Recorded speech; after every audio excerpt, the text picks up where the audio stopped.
Bapak, Ibu, dan saudara-saudari yang terkasih dalam Kristus,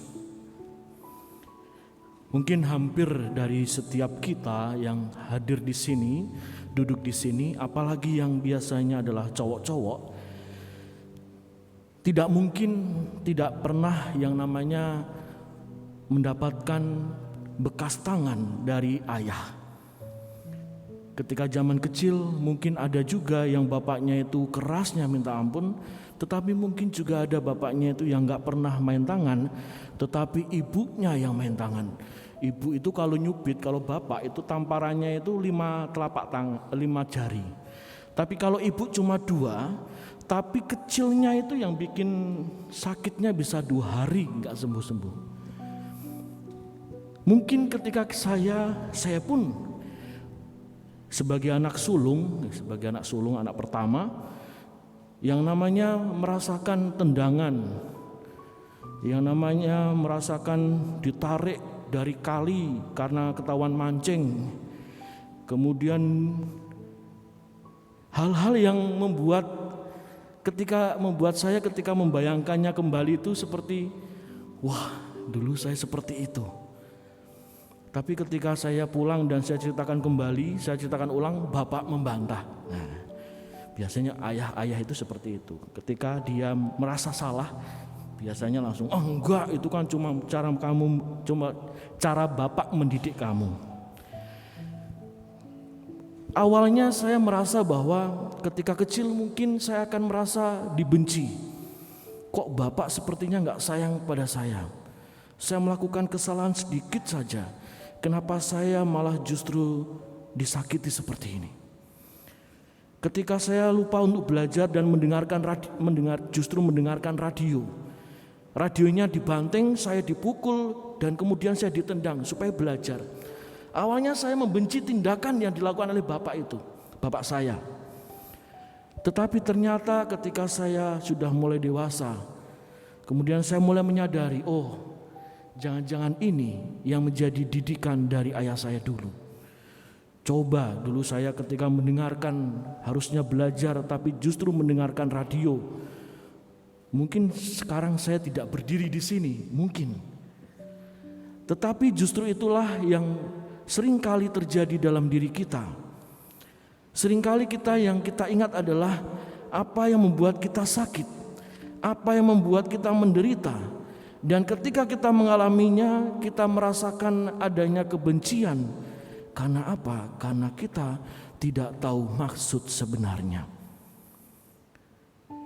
Kok saya, Tuhan Yesus saja, ketika di malam terakhirnya sebelum menderita sengsara dan wafat di kayu salib, dia pun merasa protes dengan Tuhan, dengan Allah Bapa.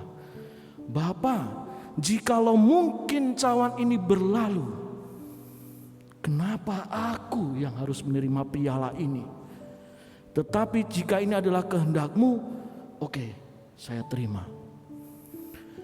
Tuhan saja yang tahu apa maksudnya ia datang, dia masih merasa bahwa kenapa harus saya yang mengalami ini.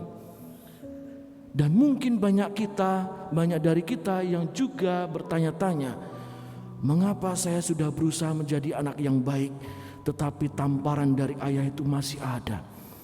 Cubitan semut api itu masih ada dari ibu. Mengapa? Jawabannya adalah satu, yaitu kasih. Saya baru mengalaminya justru ketika saya dewasa. Ketika kita merasa bahwa kita sering menderita, ketika kita merasa bahwa kita sering merasa tidak berguna, kemudian yang terjadi dalam diri kita adalah kekerasan, penderitaan, keputusasaan. Ketika itu yang saya rasakan, yang mungkin dirasakan juga oleh Bapak Ibu adalah, kenapa Tuhan tidak mengasihi saya? Dari pengalaman itu akhirnya saya belajar, ternyata cara Tuhan mengasihi kita, cara ayah saya mengasihi saya itu mungkin dengan cara yang seperti itu. Dan ketika saya renung-renungkan, Sebenarnya apa kasih itu? Ketika saya membuat homili ini, akhirnya saya menyadari bahwa kasih itu mempunyai 3 fase yang harus kita alami, sehingga itu bisa menjadi benar-benar bisa kita artikan sebagai kasih. Fase itu adalah kenal, dekat, dan berbagi. Yang pertama, kasih itu harus mengenal. Ketika kasih sudah mengenal, maka bagaimanapun caranya akan merasa dekat. Dan ketika merasa dekat, maka berani untuk berbagi. Tetapi yang sering kali terjadi dalam diri kita seringkali hanya sampai tahap di mana kita baru mengenal, tetapi belum dekat, sehingga kita tidak berani untuk berbagi. Kenapa kita merasa bahwa hidup kita masih sengsara? Kenapa merasa bahwa Tuhan tidak mengasihi saya? Kenapa merasa bahwa Tuhan meninggalkan saya?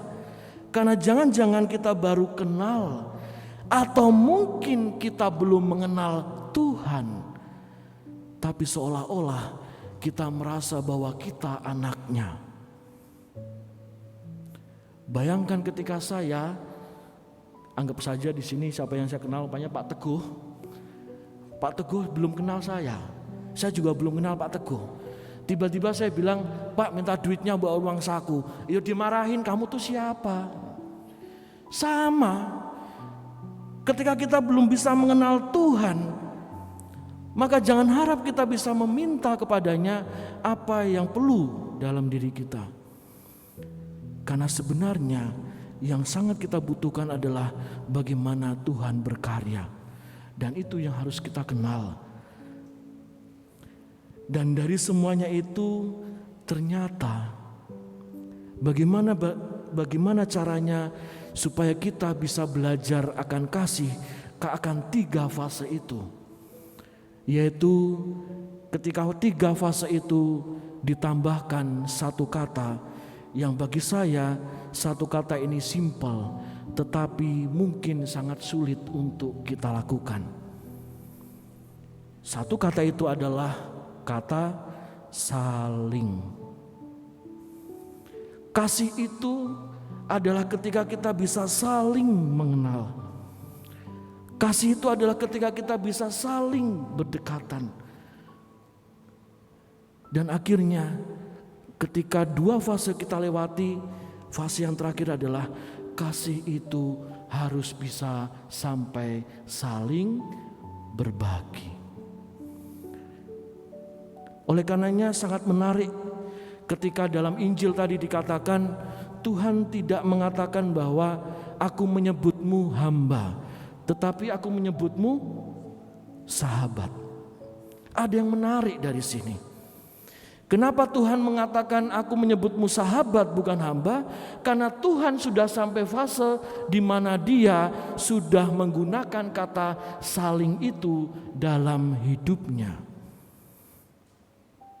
Kalau hamba, biasanya hamba yang menjadi hamba dituntut kalau bisa kamu mengenal saya, kamu dekat dengan saya, dan apapun yang ada dalam diri kamu, waktu kamu, tenaga kamu, berikan kepada saya.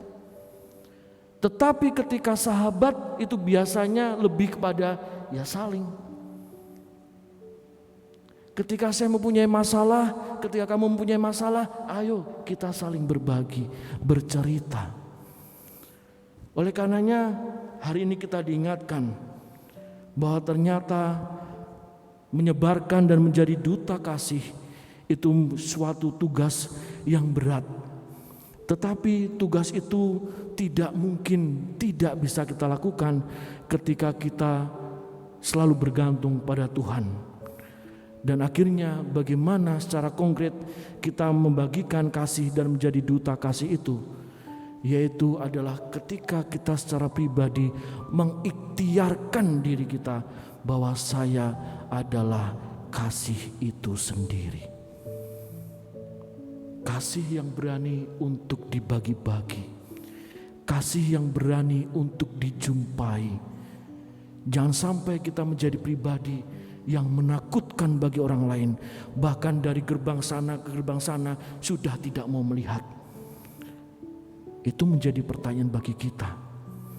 Dan akhirnya tugas kita ketika kita menjadi kasih itu, yang kita tampakkan adalah wajah kasih Allah itu sendiri. Wajah kasih Allah yang seperti apa? Wajah kasih Allah yang sampai dengan kata saling berbagi.